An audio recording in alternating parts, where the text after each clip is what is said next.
मुंबई शहर में हम हैं इस समय। मुंबई में एनसीबी की कार्रवाई पर सबकी निगाहें रही कि किस तरीके से बॉलीवुड के बड़े बड़े नाम ड्रग्स के एक ऐसे मकड़जाल में फंसे हुए नजर आए जिसे लेकर कुछ की संवेदना है, कुछ का गुस्सा है। लेकिन हम एक दूसरी लीग पर चलते हुए इस समय सीधे आपको लिए चलते हैं हरिद्वार, जहां से स्वामी रामदेव हमारे साथ जुड़ रहे हैं, क्योंकि पूरी दुनिया में एक तरह से एक सिद्ध तरीका है कि अगर ड्रग्स की बात आती है तो एकाग्रता की बात आ जाती है, मेडिटेशन की बात आ जाती है, योग की बात आ जाती है। स्वामी रामदेव, लेकिन इस समय स्वागत तो है आपका, आप दुनिया को उल्टी निगाह से देखने की कोशिश कर रहे हैं। हाँ, इस दुनिया को जो उल्टी राह पर चल रही है, इसको सीधा चलाने के लिए एक बार उल्टा लटकाना पड़ेगा शीर्षासन में। श्वेता जी, शीर्षासन करेंगे तो प्रोलैक्टिन, कार्टिसोल, एसीटीएस, एड्रेनलिन, जो स्ट्रेस हार्मोन्स बढ़ जाते हैं और उससे आदमी मुक्ति पाने के लिए सोचता है कि सुल्फा पी लूंगा, गांजा पी लूंगा, थोड़ा दम लगा लूंगा, कश लगा लूंगा, हैश लगा लूंगा, या जो है वो काली काली जो है क्या है वो अफीम खा लूंगा। उसमें उन सब में जो केमिकल्स होते हैं उससे ज्यादा अच्छे केमिकल्स, एक होता है मार्फिन अफीम में, एक होता है अंदर इंडोर्फिन, इनकैफेरिन, सेरोटोनिन, डोपामिन। वो शीर्षासन करने से और सर्वांगासन करने से हमारे शरीर के अंदर से निकलता है। तो जिनको जो भी ड्रग एडिक्ट हो गए, बड़े बड़े ब्रांडों का बंटा धार हो गया है, बड़े बड़ों की शोहरत कहीं खाक में मिल गई है, उन सबको ये शीर्षासन, ये सर्वांगासन, ये हलासन और थोड़ा बैठ करके अंतर्मुखी होकर के मूल्यांकन करें, तुम्हारी हैसियत क्या थी, तुम्हारी औकात क्या थी, और देश ने तुम्हें कितना ऊंचा सम्मान दिया, और आखिर तुमने ये क्या किया। तुम आइडियल थे लाखों करोड़ों लोगों के, और तुम गुलछर्रे उड़ाने लगे, धुआं उड़ाने लगे, ट्रक के चक्कर में फंस गए। थोड़ा सा खुली हवा में स्वच्छ सांस ले लो, भस्त्रिका कर लो, कपालभाति कर लो, अनुलोम विलोम कर लो, फिर रोना नहीं पड़ेगा, फिर पछताना नहीं पड़ेगा। मैं किसी को टारगेट करके चिढ़ा नहीं रहा हूं। कुछ कह रहे हैं बहिष्कार करो, कुछ कहते हैं स्वीकार करो, अपने ही बच्चे हैं, जरा सुधार करो इनका।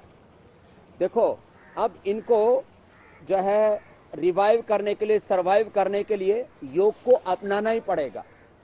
जैसे कल जो भी हम बड़े बड़े चांद सितारे जो भी देख रहे हैं, अभी कुछ दिनों से फंसे जा रहे हैं, अब वापस एक जिसको कहते हैं ना भारतीय वेशभूषा में नजर आ रहे हैं। अब उनको लग रहा है अपना ट्रेडिशन ठीक है, तो ये सबसे बड़ा ट्रेडिशन है योग। सुबह उठ करके भस्त्रिका, कपालभाति, अनुलोम विलोम, भ्रामरी उद्गीत करो, ओंकार का जप करो, भ्रामरी करो, नाद योग करो।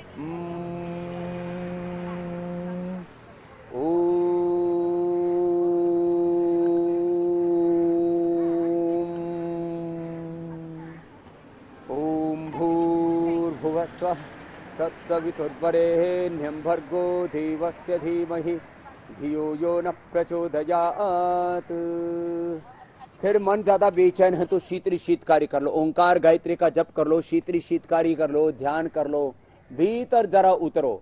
बाहर की दुनिया बहुत सुहानी है, बाहर की दुनिया बहुत लुभानी है, ठीक है, दुनिया में जीना है, लेकिन अपने अंतर के तार अंतर आत्मा से जुड़े रहे। शीतली शीतकारी कर लो।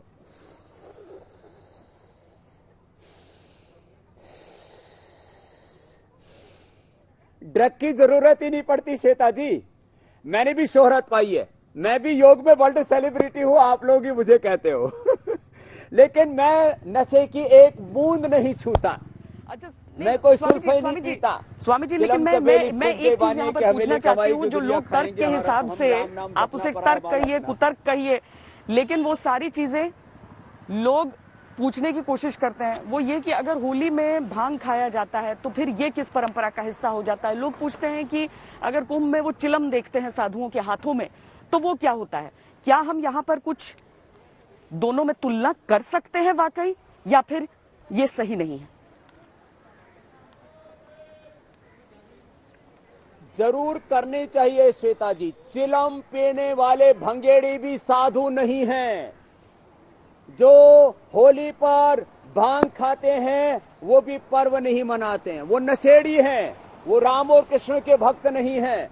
जो सुल्फा उड़ाते, गांजा उड़ाते, भांग पीते, चरस पीते, कहते हम शिव भक्त हैं। अरे शिव तो महायोगी थे।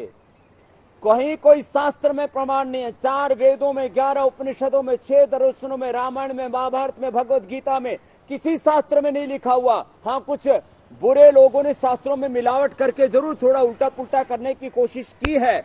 हमारे कोई महापुरुष नशा नहीं करते थे। हमारा कोई पर्व नशों से नहीं जुड़ा हुआ है, हिंसा से नहीं जुड़ा हुआ है।